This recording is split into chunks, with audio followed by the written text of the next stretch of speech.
Hello, all. I am William S. Jagetz, founding principal with Family Financial Management Practice. We are a wealth management firm focusing in the areas of tax planning and estate planning. We've been at this for about 15 years. We serve a lot of clients, primarily business owners. My particular space is tax and legacy planning for art collectors and artists. So today we're going to revisit the trust for art collections.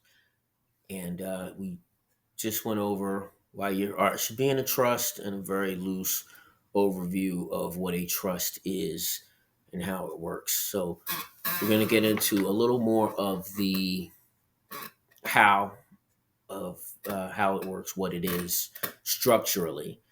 Uh, None of this is so that you can go do a do-it-yourself trust. There's a lot of ways to mess this up, and you don't want to do it.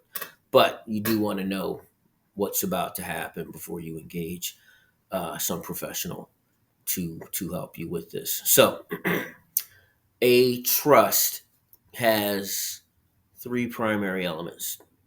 There is the grantor, that is you, that is the person who forms the trust and gives things to it. There is the trustee. Now, in the case of a revocable living trust, the trustee initially is also you. But you will name a trustee who will take over immediately upon your death, managing the trust. And that is the person who does just that. They manage the trust as you would have per your written instructions. Those written instructions are part of the trust document. And that trustee should be one, someone you trust, two, someone who is capable. That someone doesn't have to be a someone, it can be an entity. Uh, my trust is the trustee for my trust is our family foundation. So it can be an entity, it can be the board of trustees from your alma mater. It could be your bank. It can be your law firm. You absolutely want to, seems obvious, but I'm going to say it. You want to communicate to your trustee that they are the trustee. That's not something anybody wants to find out by surprise. And although the instructions are part of the trust document, you want to have those conversations with your trustee. You can select a subsequent trustee, or you can enable the trustee to select his or her successor. The third part is the beneficiary. Now, the trustee manages it, but it is not managed for the trustee's benefit. The trustee is managing the assets, in this case, uh, well, for the case of what we're speaking of specifically, the art collection, for the benefit of another person or entity.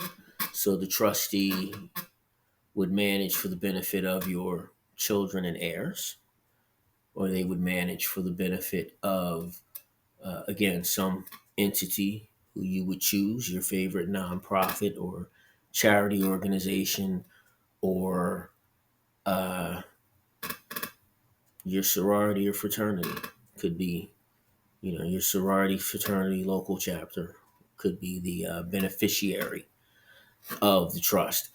So, any assets generated by the trust, or cash, investments, things like that, then that can be distributed to the beneficiaries or for the benefit of those persons to pay tuitions, upkeep, medical, blah blah blah. So those are the three pieces. There's the grantor, that's you. There's a trustee, that's you until you die. There's the beneficiary, who I forgot to mention is also you until you die. That's the beauty of the trust, is when you establish your trust, put your assets in the trust, Nothing changes while you're alive, uh, but immediately upon your death, the assets aren't yours. So there's no need to transfer them at that time. They belong to the trust, which avoids probate, which we mentioned briefly in a previous video. So selecting your trustee is absolutely critical. Beneficiary is also critical, but less so. You know where you want your things to go, or who you want to be cared for with the things that are in your trust. Now, with a legacy trust, like a an art collection, there is much less likelihood, a much lower likelihood, I should say, that there's going to be uh, asset. Well, there's going to be asset growth. Your collection's going to increase in value if you do it right, if the trustee does it right. But there won't be cash coming out of it. So it's not set up to take care of anyone. It's set up for the legacy of the collection itself. But you still need a beneficiary. So you would choose a beneficiary. And in the event something's deaccessioned or there is some cash generated via sale of some art piece or renting, leasing, whatever other cash generation options there are, then there's places for that money to go. But that is why you want your trust for the collection to be separate from the trust for your financial assets, because they're managed for two very different reasons. One thing that a lot of people forget, uh, especially do it yourselfers, is to actually fund the trust, which means title the assets to the trust. So you have a trust, you have a house, but you have to transfer the house into the trust. It's not automatic. And it's a thing that seems obvious but is often missed. Uh, Initially, you do all those things because you're in the throes of doing it, but as you acquire assets, those assets have to be titled to the trust.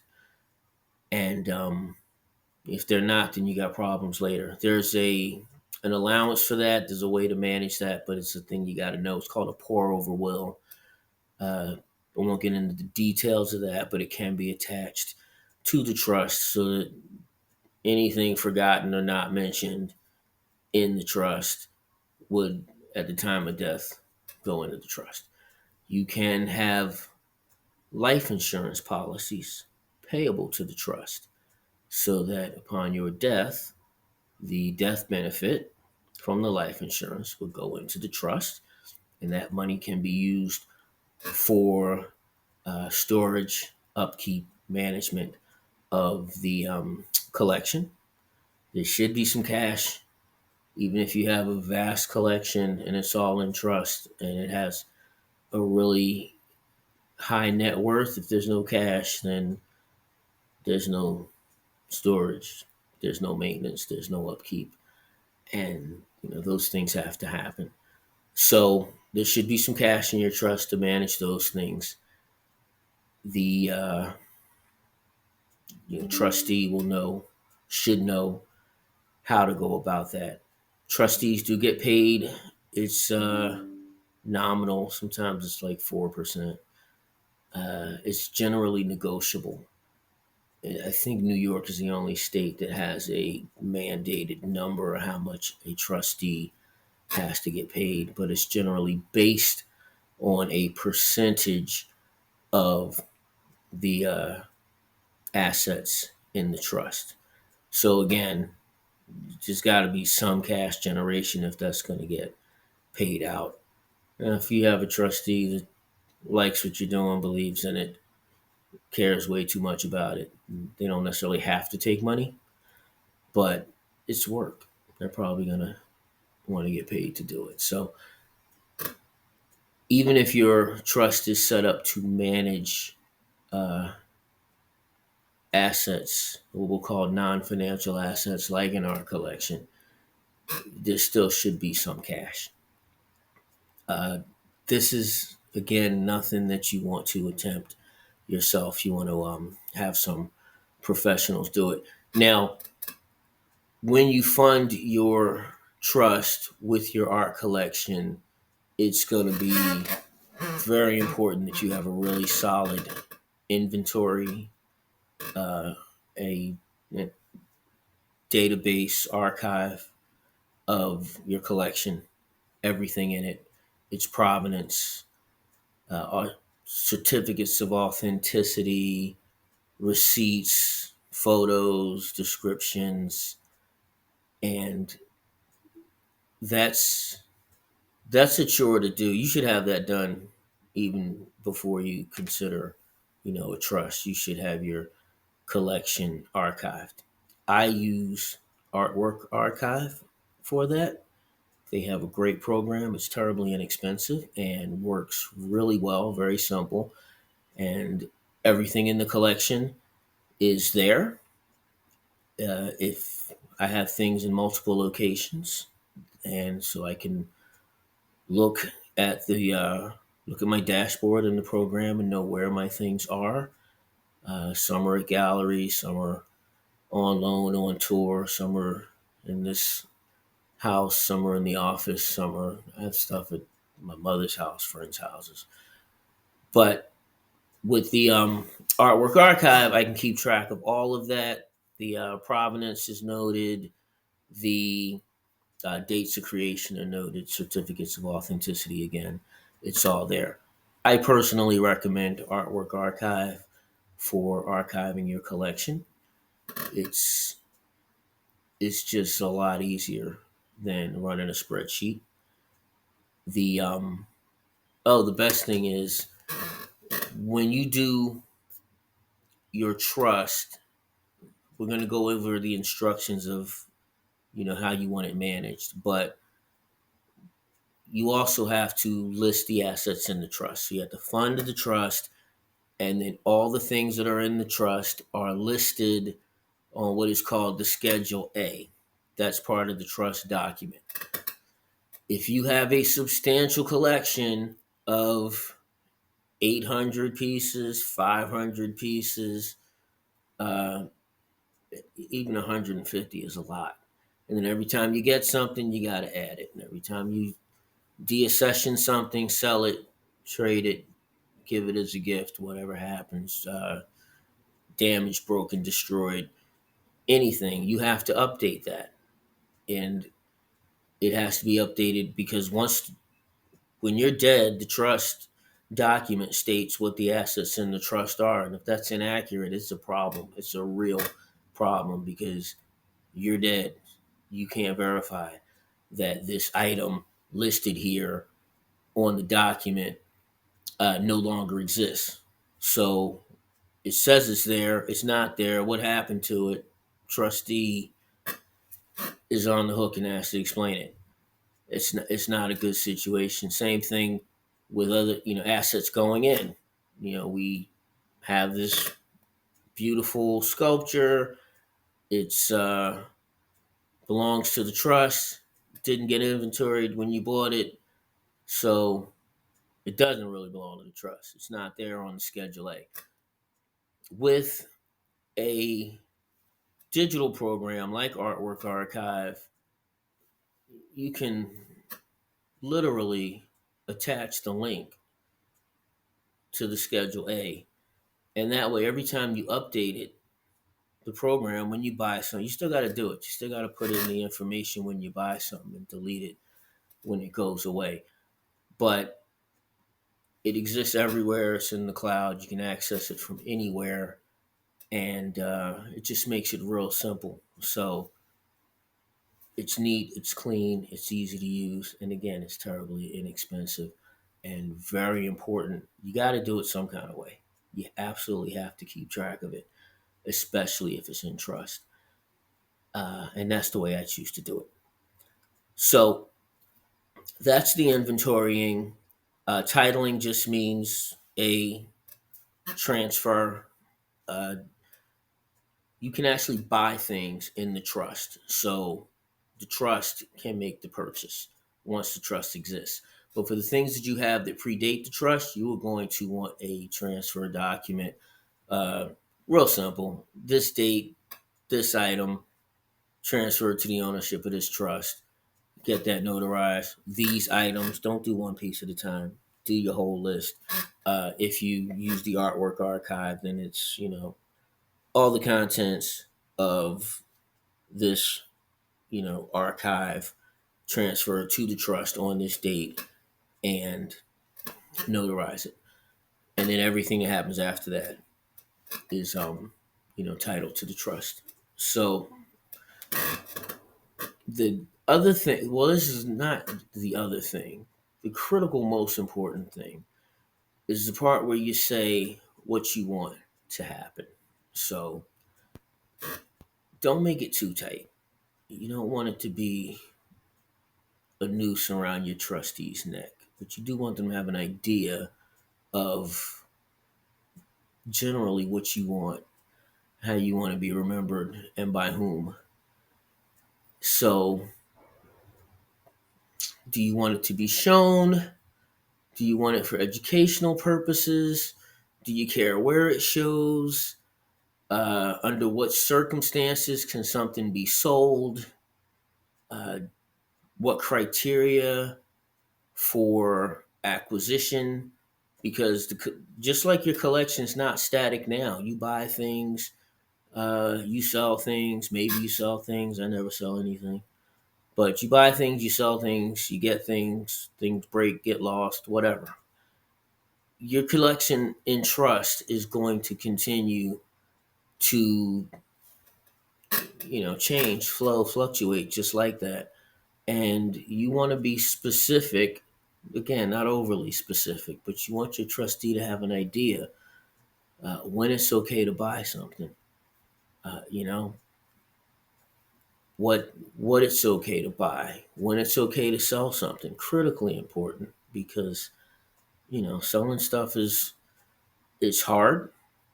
And I know for me, I never, like I said, I never sell anything. I don't want to, but at some point, I'm going to sell something. I don't know what the circumstance will be, but it's not going to be easy. Even if it's because I'm selling it for some ridiculous amount of money, I probably just don't want to part with it.